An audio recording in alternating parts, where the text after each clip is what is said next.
ওমানে অনুষ্ঠিত যুক্তরাষ্ট্র ইরান বৈঠকে কোনো ফলাফল আসেনি। উল্টো নানা ধরনের যদিয়া শর্ত দিয়ে অমীমাংসিত রয়েছে ট্রাম্প আর খামেনির প্রতিনিধিদের আলোচনা। এমন পরিস্থিতিতে হঠাৎ করেই সৌদি আরব ঘোষণা দিয়েছে ইরানকে আক্রমণ করতে তাদের আকাশসীমা যুক্তরাষ্ট্রকে ব্যবহার করতে দেবে না দেশটি। সৌদির এমন ঘোষণার পর মধ্যপ্রাচ্যের দেশগুলো নড়ে চড়ে বসেছে। আলোচনা চলছে সৌদির দেখানো পথেই কি হাঁটবে কুয়েত, কাতার, UAE, বাহরাইন। এদিকে মধ্যপ্রাচ্যের অনেক দেশেই রয়েছে যুক্তরাষ্ট্রের সেনা ঘাঁটি। ওমান বৈঠকের পর এই অঞ্চলগুলোতে আমেরিকান সেনা ঘাঁটি নিয়ে চলছে ঘাটাঘাটি। কেন মধ্যপ্রাচ্যে মজবুত ঘাঁটি করেছে যুক্তরাষ্ট্র? কি রয়েছে ঘাঁটিগুলোতে? তাদের সক্ষমতাই বা কি? এমন নানা প্রশ্ন ঘুরপাক খাচ্ছে আরব বিশ্বে। যুক্তরাষ্ট্র চলমান ইস্যু নিয়ে সমাধান চায়, তবে তার আগে ইরানকে পরমাণু কর্মসূচি স্থগিত করতে হবে বলে সাফ জানিয়ে দিয়েছে ট্রাম্পের প্রতিনিধি। অন্যদিকে ইরানও পাল্টা জবাব দিয়েছে। খামেনির প্রতিনিধি বলেছেন, আগে ইরানের উপর থেকে যুক্তরাষ্ট্রের সব ধরনের নিষেধাজ্ঞা তুলে নিতে হবে, তারপর হবে সব বিষয়ে আলোচনা। দুই দেশের এমন পাল্টাপাল্টি দাবি আর হুমকিতে অনেকেই মনে করছেন এবার দুই দেশের দ্বন্দ্ব আরও চরমে পৌঁছাবে, যে কারণে সৌদি আরব সহ উপসাগরীয় অঞ্চলের দেশগুলো সতর্কবার্তা দিতে শুরু করেছে। যুক্তরাষ্ট্র কয়েক দশক ধরে মধ্যপ্রাচ্যে নিজেদের সামরিক ঘাঁটি পরিচালনা করছে। এই অঞ্চলে সবচেয়ে বড় মার্কিন ঘাঁটি রয়েছে কাতারে। এটির নাম আল উদেইদ বিমান ঘাঁটি। 1996 সালে প্রতিষ্ঠিত এই ঘাঁটিতে বিপুল সংখ্যক মার্কিন সেনা রয়েছেন। অঞ্চলটির আরও যেসব দেশে মার্কিন সামরিক ঘাঁটি রয়েছে সেগুলো হলো বাহরাইন, কুয়েত, সৌদি আরব ও সংযুক্ত আরব আমিরাত।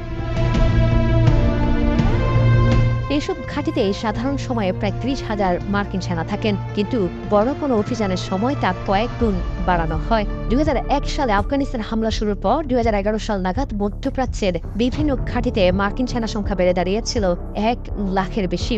আর 2003 সালে ইরাক হামলার পর 2007 সালের মধ্যে এইসব ঘাঁটিতে মার্কিন সেনা সংখ্যা দাঁড়িয়েছিল 1,60,000-এর বেশি।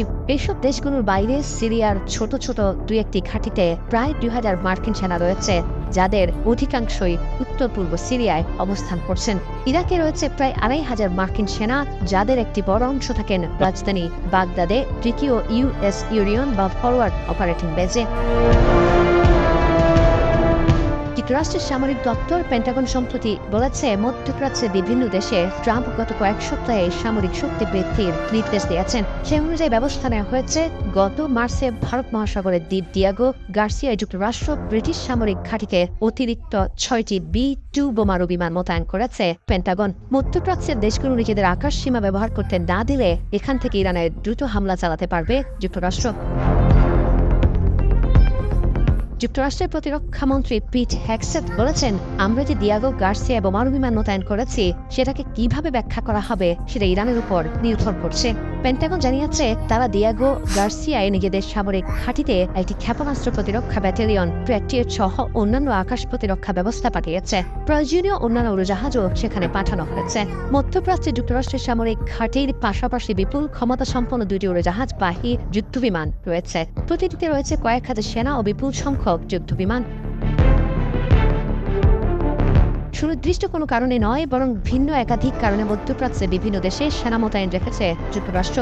ইরাকের মতো কিছু দেশে ইসলামিক স্টেট বা IS এবং স্থানীয় সশস্ত্র গোষ্ঠীগুলোর বিরুদ্ধে লড়াই করছে যুক্তরাষ্ট্রের সেনারা, কিন্তু গত কয়েক বছরে সেখানে অবস্থানকারী মার্কিন সেনাদের লক্ষ্য করে ইরানের সমর্থনপুষ্ট সেনারা হামলা চালিয়েছে। ফলে তাদের উপরও পাল্টা হামলা চালিয়েছে মার্কিন সেনারা।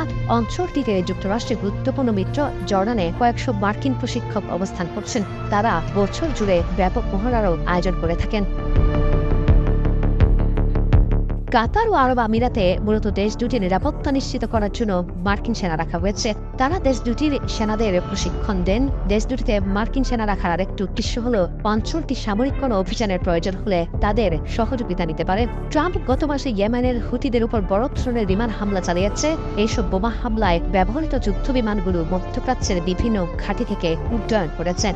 তবে কোন কোন দেশ থেকে এসব জাহাজ উড্ডয়ন করেছে তা প্রকাশ করা হয়নি। তবে এবার যদি মধ্যপ্রাচ্যের দেশগুলো তাদের আকাশটি ব্যবহার করতে না দেয়, তাহলে বড় বিপদেই পড়বে যুক্তরাষ্ট্র।